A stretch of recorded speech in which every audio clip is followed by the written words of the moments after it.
Muito bem, seja muito bem-vindo, você que está aí do outro lado, para mais um estudo de caso do Clube SSM, hoje com o Guilherme Speranzini. Eu falo certo o seu nome, é Speranzini? Tá certo isso? Tá, perfeito, Tá, é isso perfeito. mesmo, né?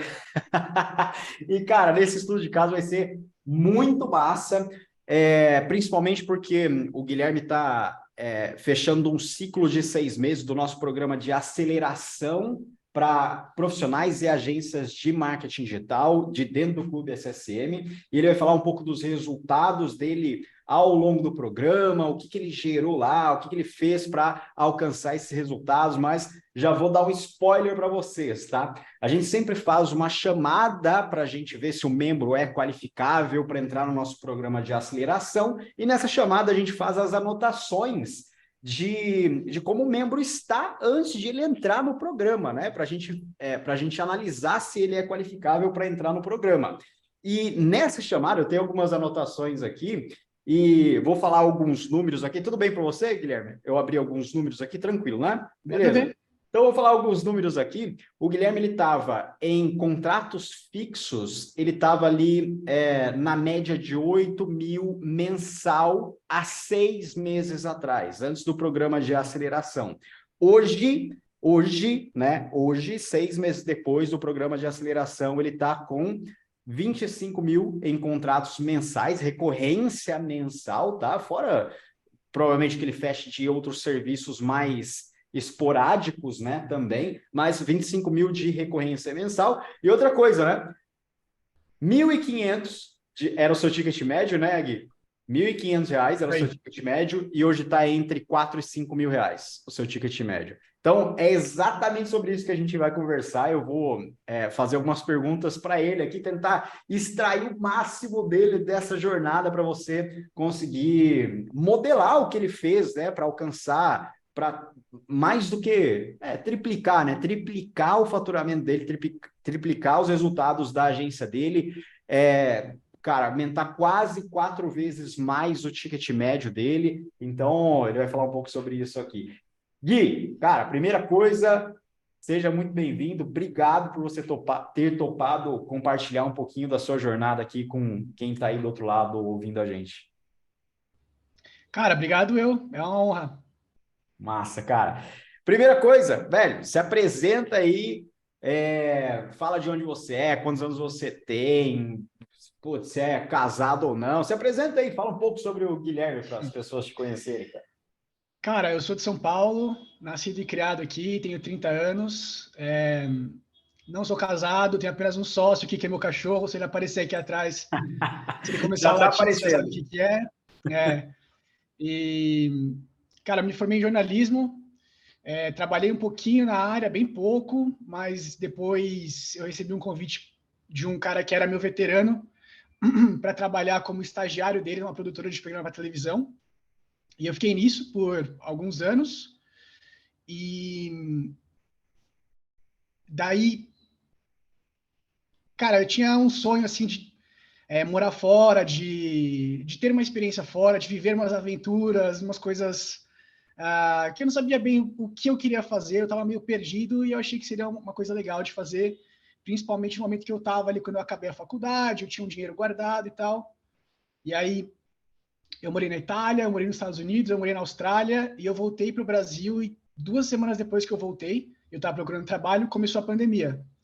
E aí eu fiquei sem achar nada na minha área, todas as vagas fecharam e eu comecei a trabalhar com um amigo fazendo marketing da empresa que ele tinha acabado de abrir e lentamente fui sem querer assim, né, virando uma agência e quando eu entrei aí no Platinum foi justamente para tentar profissionalizar mais o serviço que eu estava oferecendo. Principalmente eu acho que eu já oferecia um serviço legal, mas eu não tinha processo, não tinha uma estrutura, o onboarding era confuso, tudo isso, e isso foi 6 meses atrás, e agora sinto que realmente eu tenho uma agência, que eu não sou mais um freelancer, mas que eu tenho uma agência. Legal. Esse, de fato, é o jogo que a gente sempre estimula os membros lá, né? É você se tornar um empresário, né, cara? Não um profissional único, né, que presta serviço. Não, é um empresário e faz a máquina como um todo girar. Cara, é muito pouco tempo, né, que você tá nesse mundo, né, de ser uma agência, de ter uma agência, porque o começo da pandemia foi em 2019, é isso? Faz 2 anos e meio que eu tenho o 2 anos. CNPJ. 2 anos e Nem isso, meio. 2 anos e meio. Cara, é muito pouco tempo, é muito pouco tempo. E, e aí você antes, né? Vamos falar um pouco sobre como era antes do Platinum, né, no Clube SSM. O que você oferecia de serviços, o que você gerava de resultados para os seus clientes, como que você conseguia clientes, como era antes? Cara, quando eu comecei aí, o meu primeiro mês, eu, tipo, basicamente trabalhei com um cliente, que era essa marca, a marca de joias, que agora eles me chamaram para, tipo, ser sócio dela para fazer a parte de marketing, porque deu tão certo que a gente continua a parceria. Mas, mano, fala uma coisa aí. Eu fazia. Qualquer coisa, eu fazia. Eu fazia conteúdo, e-mail, banners, redes sociais, tudo. E É o famoso estar no controle do cliente, né? É o que o cliente pede, você faz, né? não, qualquer coisa, qualquer coisa. Eu estava muito envolvido, só que assim, eu tinha começado porque eu tinha me interessado muito por copywriting e tinha um amigo, eu estudei jornalismo, que eu te falei, tinha um amigo que estava trabalhando com isso já.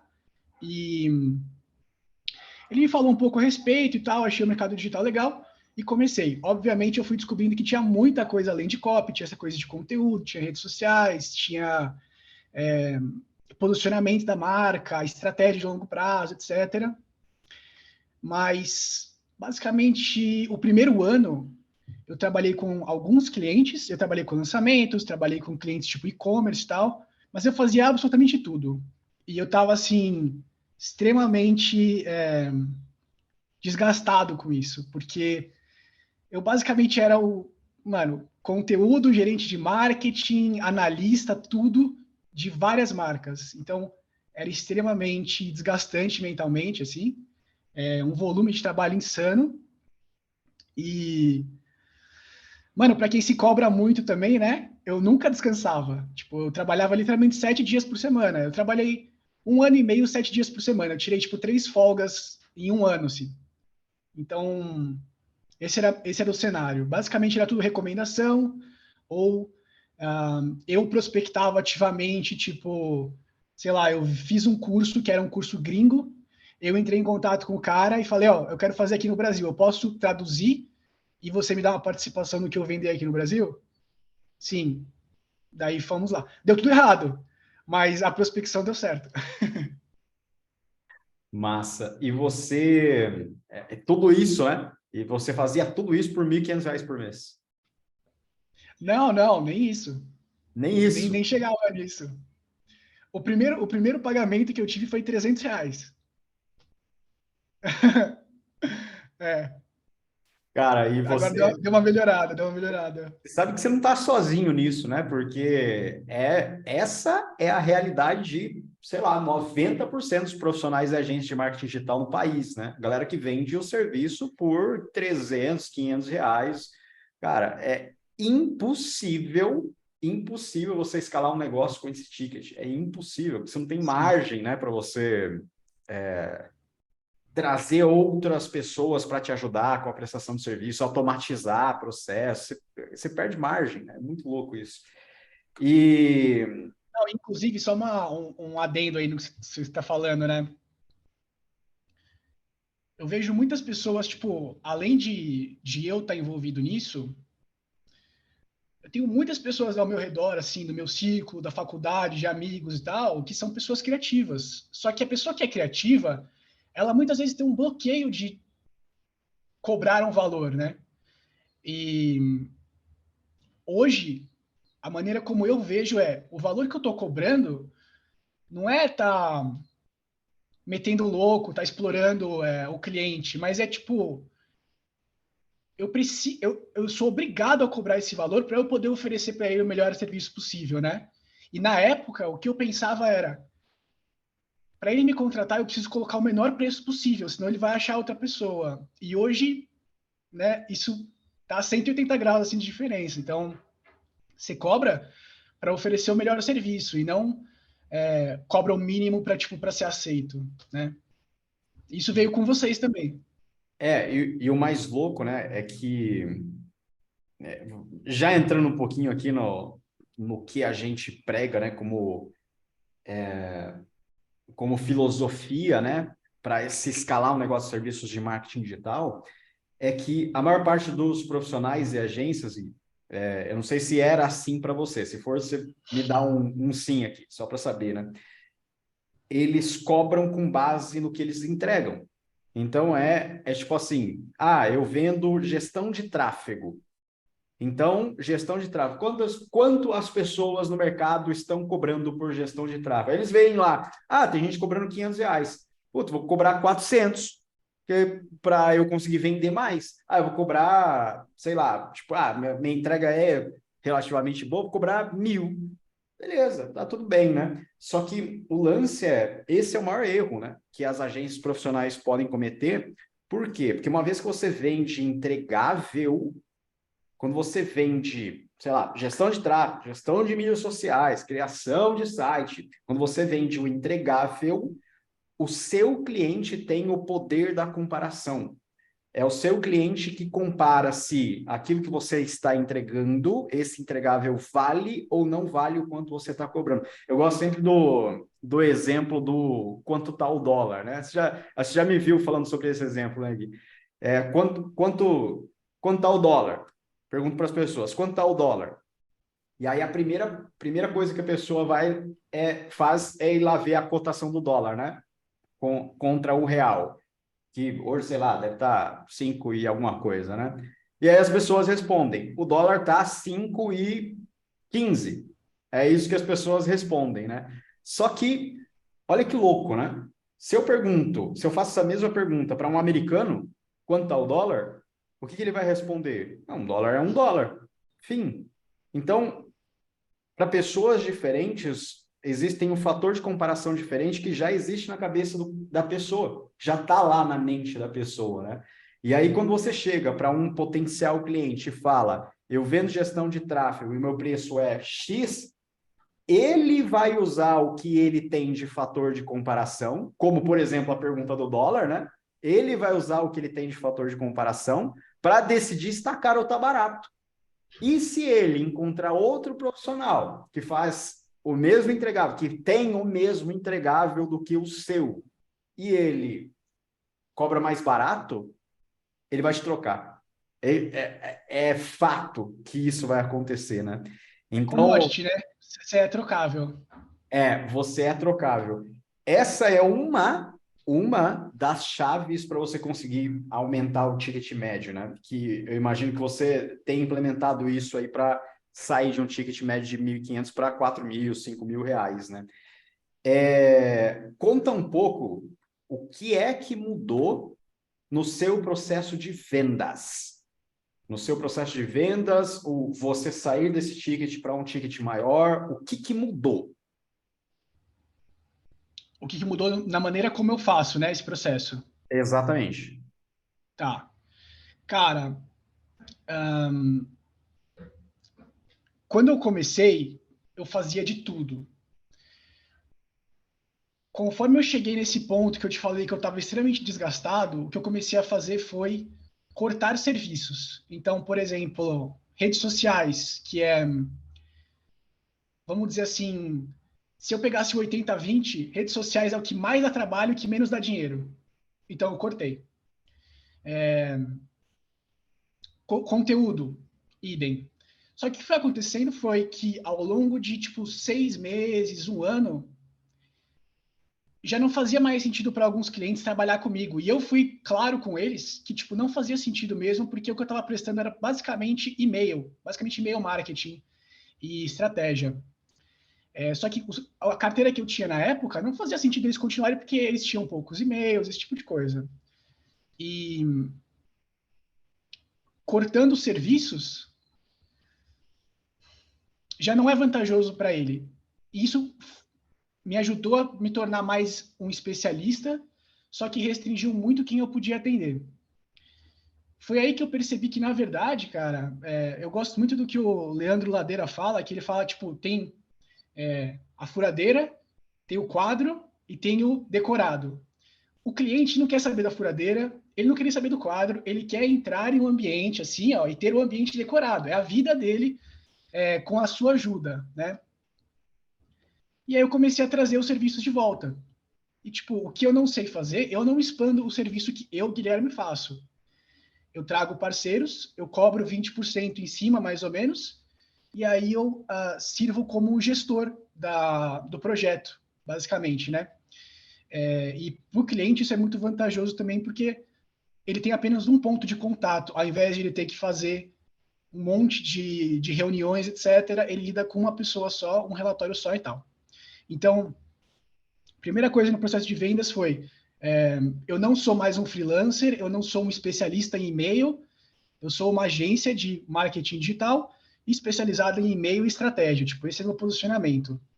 E isso ajudou muito a realmente, tipo, me situar de uma maneira que é diferente da maneira que ele pode estar encontrando outras pessoas, outros serviços, vamos dizer assim, né?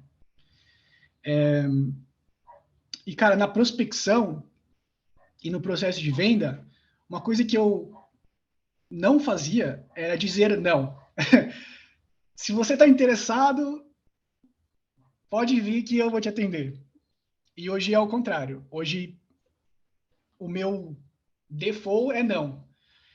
E para ter o sim é tipo, eu encaro muito mais como uma parceria do que como uma contratação, porque eu estou colocando a minha energia, o meu tempo de vida em ajudar o negócio do cara, né? Do cliente, da empresa, o que é que seja. Então, eu acabo filtrando muito mais forte de acordo com o ICP, que eu consegui delimitar usando também o que eu aprendi aí com o clube.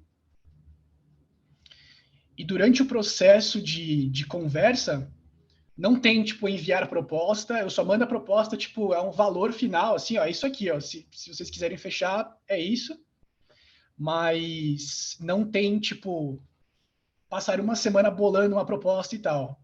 Faz uma ligação, explica como funcionaria, vê se ele atende o que eu quero também, não só se eu atendo o que ele quer, e, cara, eu sou bem sincero, assim, quando não dá certo também, de falar, ó, eu não sou a melhor pessoa para te atender. Eu fiz isso uns 2 dias atrás, que teve uma companhia de eventos que queria falar comigo. Eu falei, cara, eu nunca trabalhei com isso. Vocês têm um deadline, vocês têm um orçamento que não está compatível com o que eu faço aqui. Posso recomendar vocês, mas sinceramente eu não sou o cara para atender vocês. E, cara, 2 anos atrás, eu nunca teria feito isso. Eu teria absorvido na hora. Então, acho que na parte de vendas é basicamente isso que mudou. Massa, cara, uma das coisas que a gente sempre fala dos três pilares, né? Das três máquinas que fazem o negócio girar, que é prospecção, a máquina de prospecção, a máquina de vendas e a máquina dos processos de entrega e retenção. E o posicionamento é o que engloba tudo isso, né? E é exatamente isso que você falou, porque se você não tem um posicionamento único no mercado, se o seu potencial cliente te vê como mais um, é onde ele traz primeiro esse fator de comparação. Isso é uma das principais coisas. E aí entra as caixinhas, né? Em cada máquina. Quando você tem poucos potenciais clientes chegando até você no seu processo de vendas, você fica frágil, né? Você fica fragilizado, por quê? Porque você tem que topar qualquer pessoa que chegue, porque você tem pouca gente chegando. Então, é muito difícil você conseguir dizer não para quem não é good fit, né? Para quem não dá match com o seu posicionamento único.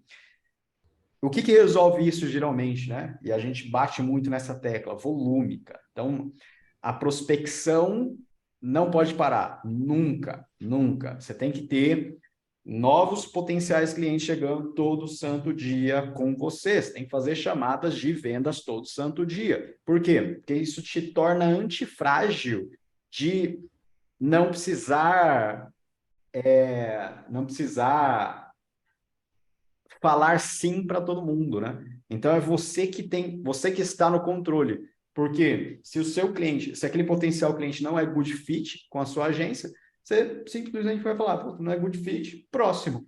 E aí você vai fazer a próxima chamada de vendas e a próxima chamada de vendas. Por isso que a chamada de vendas também não tem que ser uma chamada de apresentação, não tem que ser uma chamada onde você vai vender para o seu cliente. É ele que tem que se vender para você. É ele que tem que falar sobre o negócio dele para você entender se você realmente consegue ajudar ele, né, a sair de um estado atual e alcançar um estado desejado. E o estado desejado é exatamente isso que você falou, né? O ambiente decorado. Então, cara, faz total sentido.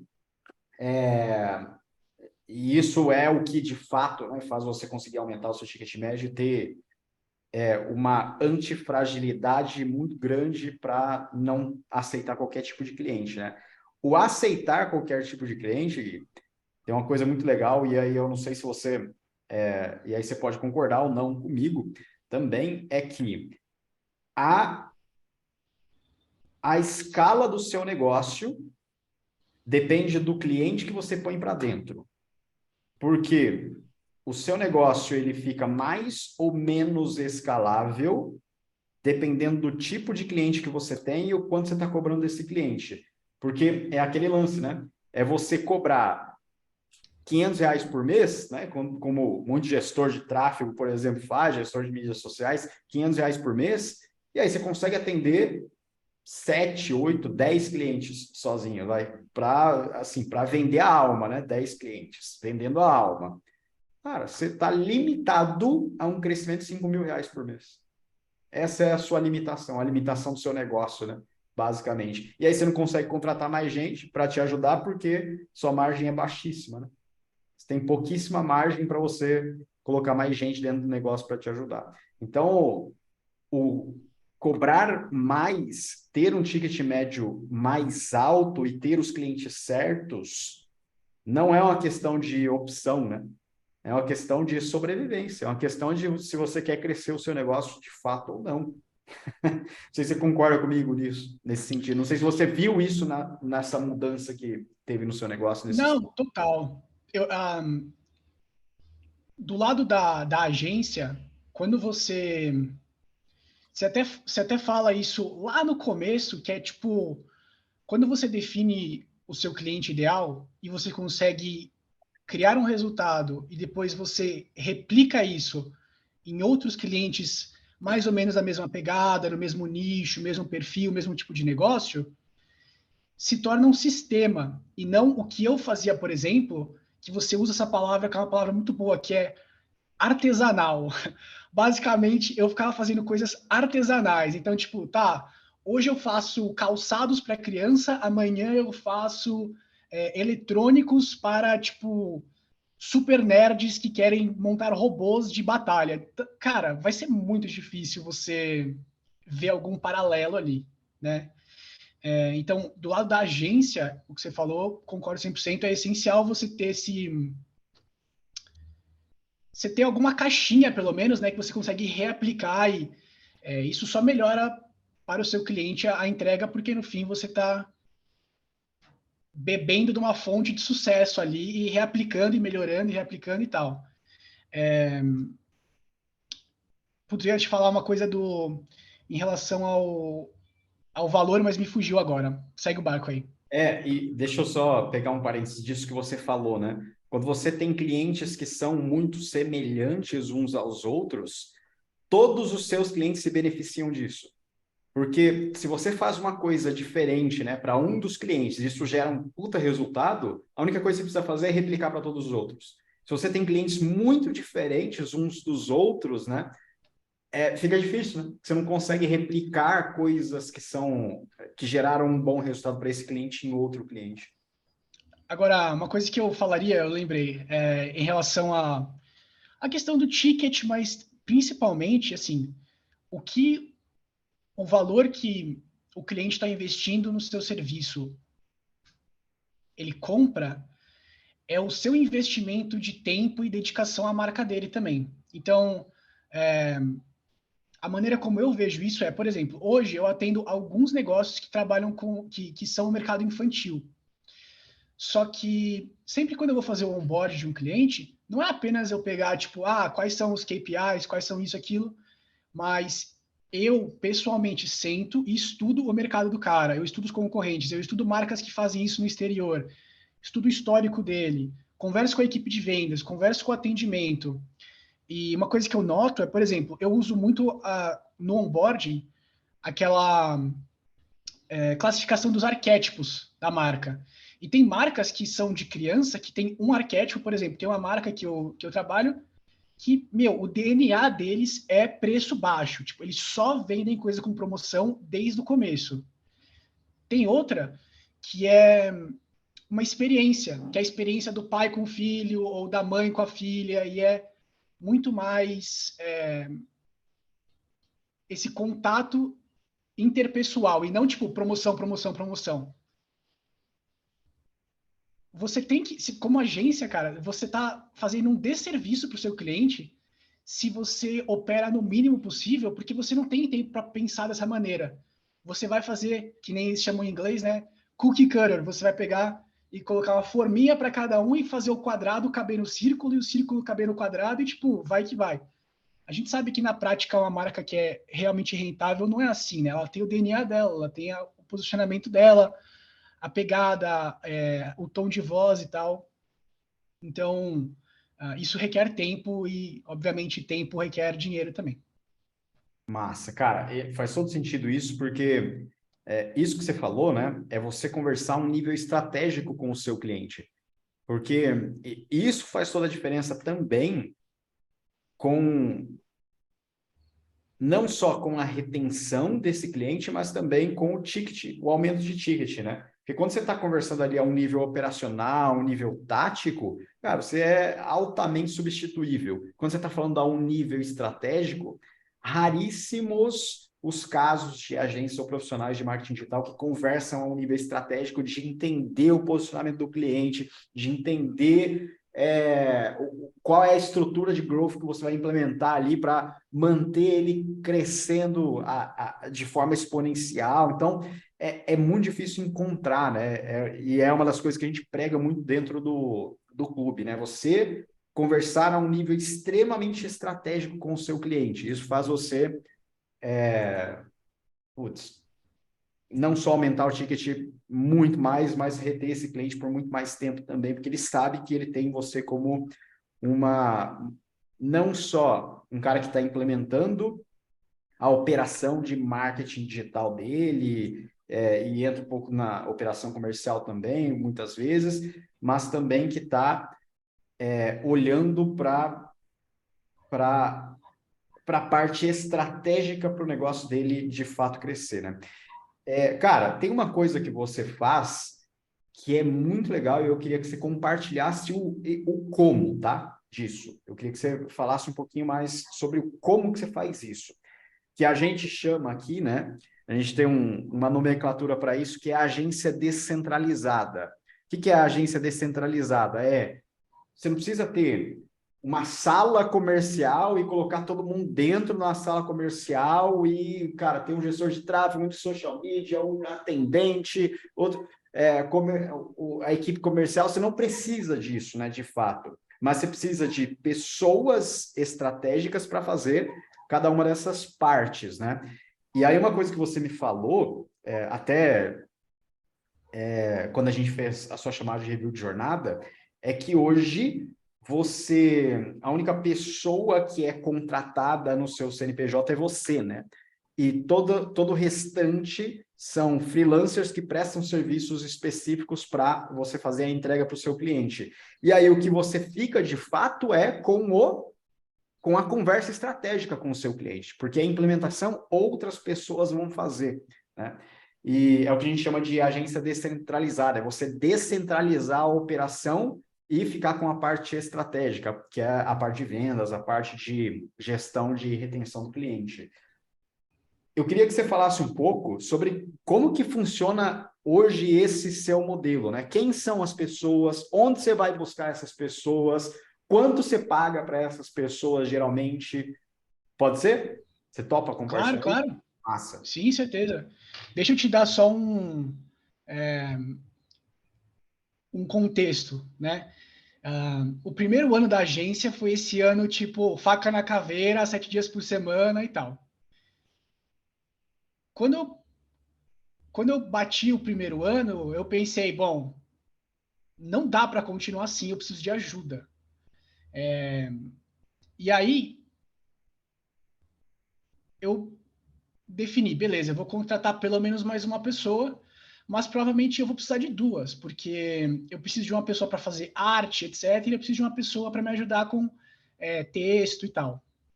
São funções separadas, é muito difícil contratar alguém para ocupar as duas funções, então teriam que ser duas pessoas, e eu ia, nesse modelo de agência mais tradicional, eu ia ser o cara de vendas, eu ia ser o cara que está tipo, fazendo o gerenciamento inteiro da empresa. Beleza.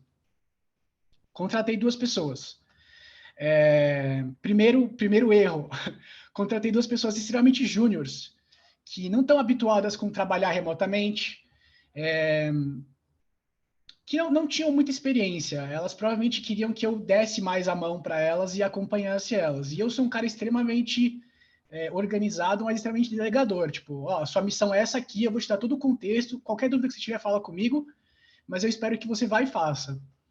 E não é o perfil da pessoa que eu estava contratando. E quando você tem uma agência que não está em um ponto que está muito rentável, mas você precisa de ajuda, você tem que contratar essa pessoa. Você não tem outra opção. Você não tem, não é acessível você contratar um especialista full time. Resumo: contratei os dois.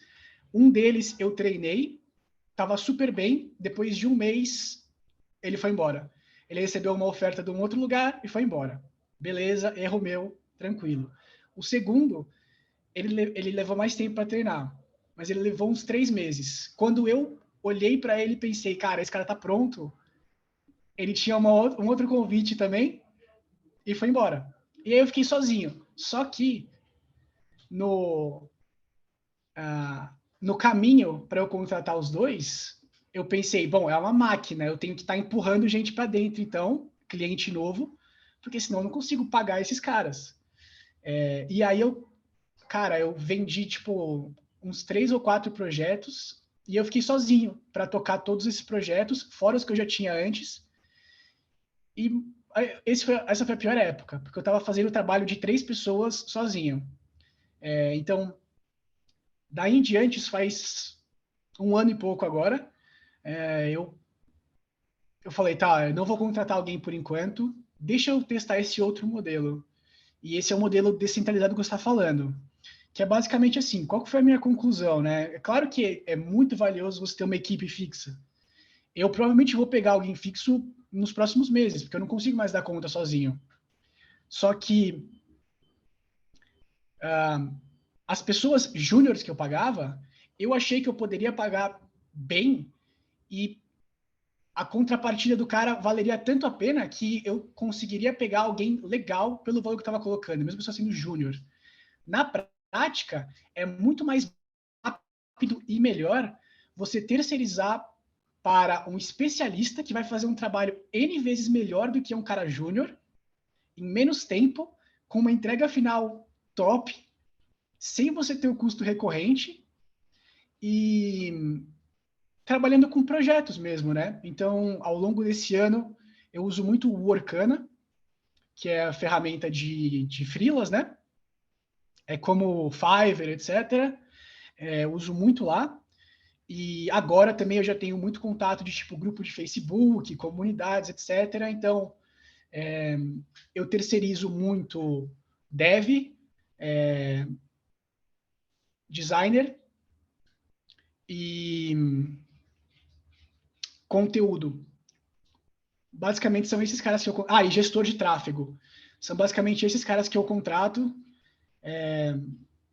Você queria saber de valores ou como funciona? Como eu queria saber, eu queria que você entrasse mais a fundo na operação também, tá? Porque isso é um grande desafio das agências que estão começando a crescer, né?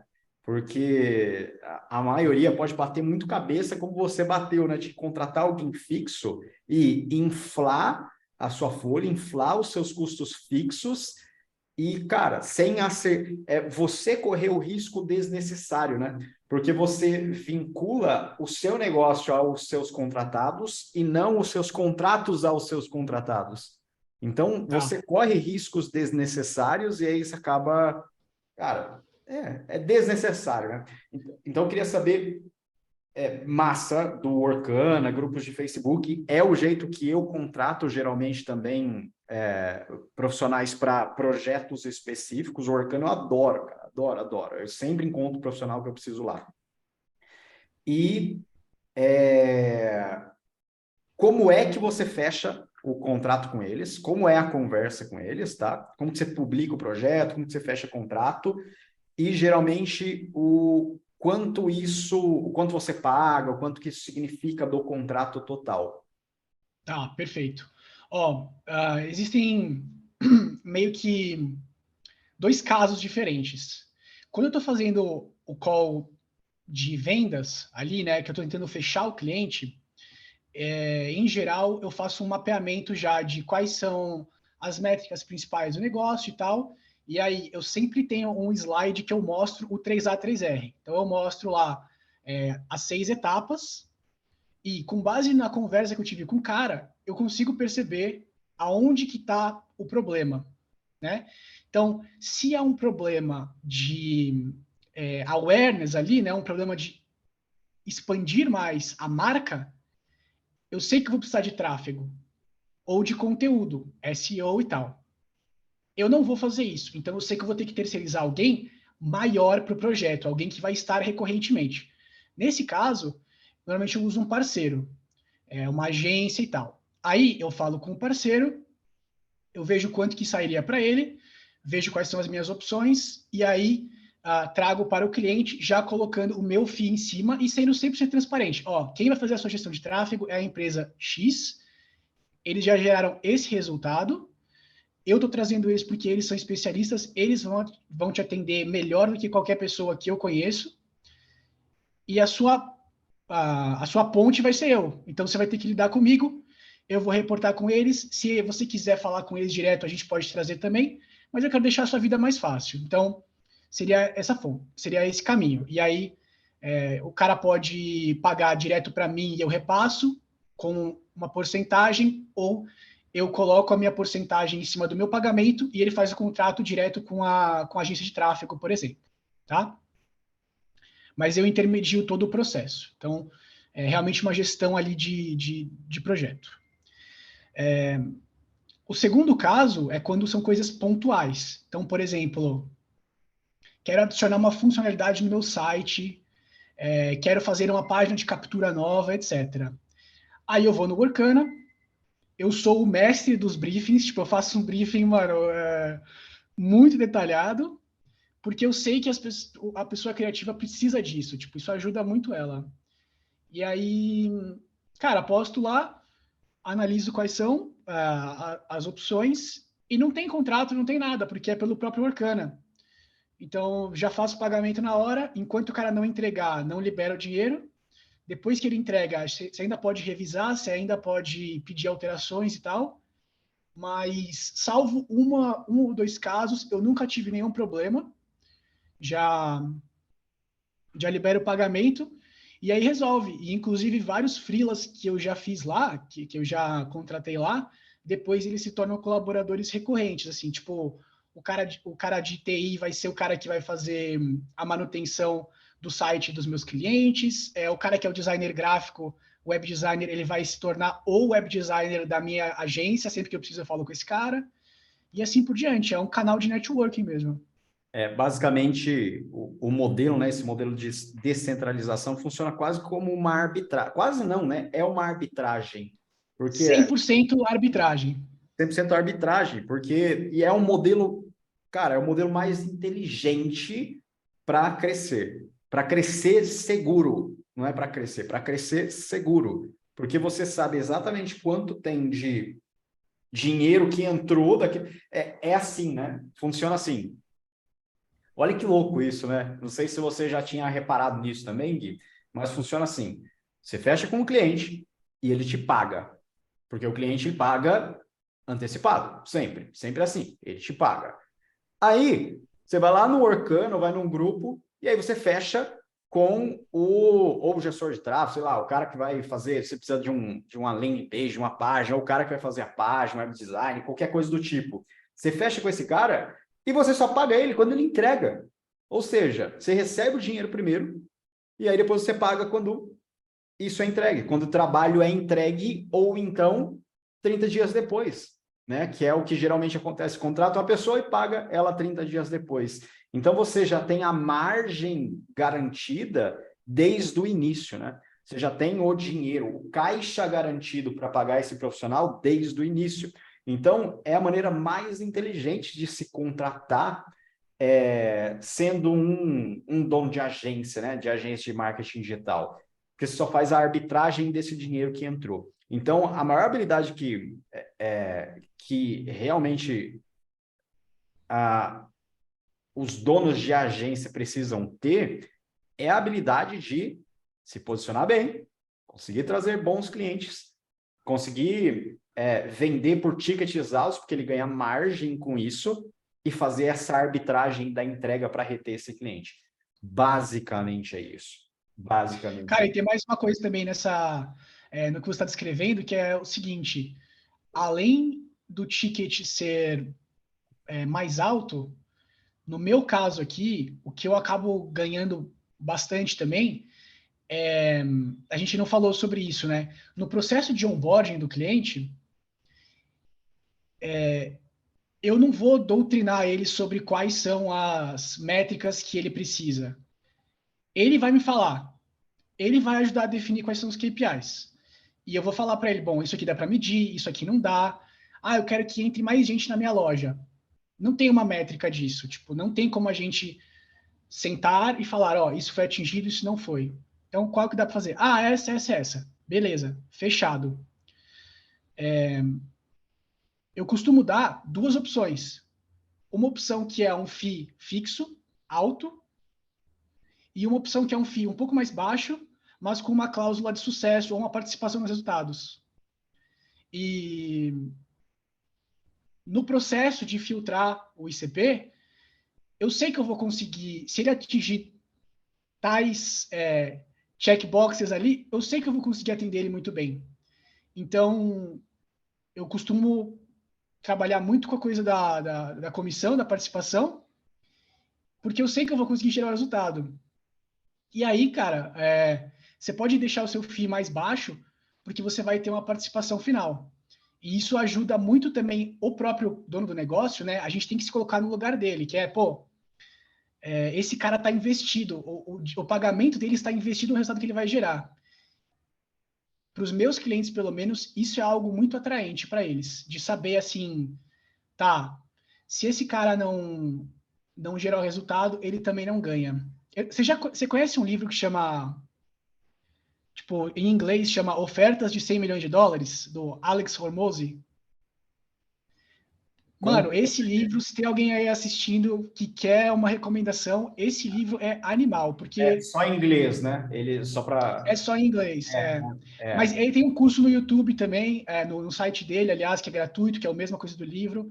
isso. Mas ele fala muito sobre você criar uma oferta que não tem como o cara dizer não, no sentido de, por exemplo, se eu não te gerar esse tanto aqui, você não me paga até que chegue nesse número. Obviamente, na hora que chega nesse número, você tem uma participação. E se você tem confiança que você vai conseguir gerar, porque você já fez o trabalho de fazer o seu ICP e tal, não tem como o cara falar assim, bom, eu não quero que você trabalhe de graça para mim. É claro que eu quero. E se você gerar tanto resultado assim, eu vou ficar feliz de pagar você, porque você está me gerando 10x o que eu tô te pagando, entendeu? É a Entender nossa. isso me virou a chave muito forte. Eu não sei se você lembra, Gui, na sua chamada, na sua sessão estratégica antes de entrar para o Platinum, né, para o programa de aceleração. Eu não sei se você lembra, mas uma das coisas da nossa oferta, por exemplo, é Se em 60 dias você pelo menos não fizer, não gerar o resultado com os planos de ação que a gente vai te passar, não gerar o resultado que faça no mínimo o programa inteiro, os 6 meses de programa, se pagar dentro de 60 dias, não é 30, não é 15, não é 100, não, 60 dias, tem 60 dias para ir lá e implementar o plano de ação, né? Que o plano de ação é individual, inclusive, né? O plano de ação, se ele não se pagar, se o Platinum não se pagar, a gente devolve todo o dinheiro, ainda deposita R$ 1.000 na nossa conta para o nosso membro, se ele não gerou o resultado fazendo o que a gente precisa, que a gente passou para ele, né? Então, isso é extremamente poderoso, porque você gera confiança no cara que está ali do outro lado.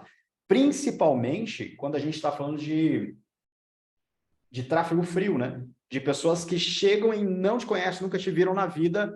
Quando você faz uma oferta dessa, você gera confiança. É o famoso, eu gosto muito de o Ale, né? O Ale Vendas, que é um membro também do Platinum, né? Ele fala muito disso, né? O famoso colocar o seu na reta. Meu amigo, se você tem certeza que você vai gerar resultado para esse cara, e aí é a importância do ICP também, né? Se você tem certeza que você vai gerar resultado para esse cara, põe o seu na reta, meu. Põe o seu na reta, porque isso vai fazer toda a diferença na oferta, né? É muito Gui, poderoso, com certeza. cara, muito obrigado por topar participar aqui, compartilhar um pouquinho da sua jornada com outros membros, ou até quem ainda não é membro e está pensando em se tornar membro, talvez tenha sido impactado pela sua jornada aqui também. E, cara, muito obrigado mesmo. E é isso. Quais as considerações finais? Foi um prazer falar com você. Se tem alguém na dúvida aí, pode confiar que assim, tem um antes e depois da minha agência com o Platinum, com tudo que eu aprendi ali no Clube SSM.